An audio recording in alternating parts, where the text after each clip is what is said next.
Облыс әкімдігінің кезекті жиынында экономика және бюджетті жоспарлау басқармасының басшысы даму бағдарламасы индикаторының орындалуы жайлы баяндама оқыды. Әр салаға жеке тоқталған Арман Сабитов атқарылып жатқан жұмыстардың артықшылықтары мен кеткен кемшіліктерін жіпке тізді. Оның сөзіне сенсек, өңірде өнеркәсіп өнім көлемі 0,2% артқан, ауыл шаруашылығы саласында да алға ілгерілеу байқалады, дегенмен көрсеткішке кері әсерін тигізіп жатқандар да бар екен. Ағымдағы жылдың қазан айында бюджетті нақтылау барысында кәсіпкерлік басқармасы тарапынан бөлінген қаржылардан 600 миллион теңге қысқартуға өтінім түсті.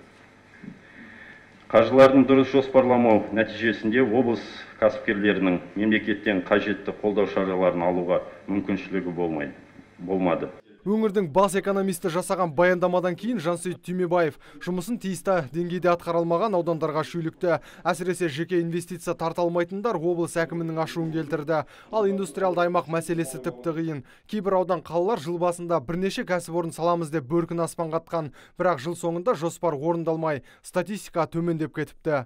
Әр барған сайын қосамыз деп көрсетесіздер, нақты қосылған фабрика заводтардың саны жеткіліксіз.